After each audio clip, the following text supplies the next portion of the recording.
Hey there, you are tuned into the Energy Show. If you're just joining, this is the Energy Show, where we power the mind, we feel change, and of course, I am your host, Tina. And today we're igniting a bold conversation that's shaking up factories, fueling innovation, and reshaping Africa's economic future. Now, the question is simple: can African industry truly replace fossil fuels? And the answer is not just a yes; it's a necessary yes. Now, let's talk about why this matters. Across industries from steel to textiles and agro-processing have long relied on coal, diesel, and heavy oil. But the rising cost of fossil fuels, increasingly the climate risk, and growing pressure to decarbonize are changing the pattern. In fact, over 70% of industrial energy consumption in the sub-Saharan Africa still comes from the fossil fuels. Meanwhile, solar, wind, and biomass remain massively tapped. So today we break down how Africa's industries can cut the cord from fossil fuels and transition to a cleaner, cheaper, and smarter energy alternatives. All right, now what's the alternative? Let's start with the big three.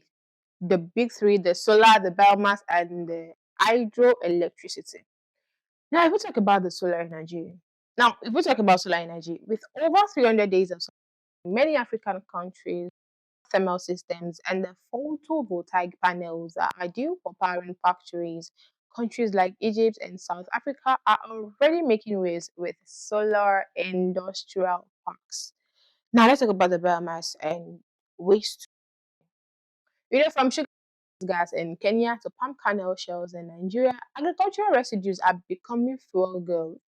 Biomass gasifiers and boilers can now power entire processing plants. Let's talk about the hydro and mini hydro. In Rwanda, the small scale hydro plants are helping industries in remote areas stay productive without the use of the diesel. But here's the kicker. These alternatives are not just greener, they're increasingly greener, cleaner, cheaper, and more reliable in the long run. Now let's dive into the challenges on the ground. There are challenges, right? Now let's be real. Switching energy sources isn't just a plug and play situation. Industries face big orders. Very, very big orders. They face the high upfront cost or renewable installations, lack of incentives or clear energy transition policies.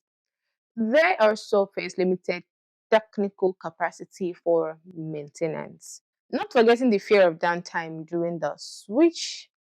You know, but even with these challenges, change is happening and it's inspiring. So challenges doesn't stop the change from happening.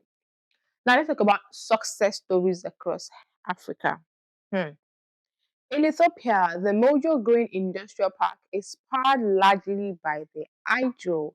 And in Nigeria, the industries is investing in turbines to reduce reliance on diesel. And in Morocco, the Kozazet solar plant is supplying clean electricity to industrial zones. This story, when policy, the private investments, and the innovation, they meet transmission, they meet together. Transformation follows. All right. What needs to happen next? Let's talk about what needs to happen next. If Africa is to truly replace the fossil fuels and its industries, we need some certain things to fall in place. We need stronger renewable energy policies. We need incentives for green industrial upgrades.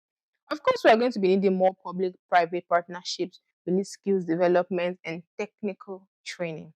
Not forgetting local manufacturing of the clean energy tech. Now, it's not about if, it's about how fast we move, how fast we can move. It's not about if we move, it's about how fast we move. So, whether you're a policymaker, a factory owner, or a young innovator, the future of energy in Africa's industry is renewable, is circular, and is resilient. So, that's it on today's episode of The Energy Show. Remember, the path to change Africa's energy story isn't in oil barriers, it's in our hands. And until next time, when I come your way, when I come to your screen, stay bright and stay bold. Hi, I'm Tiana.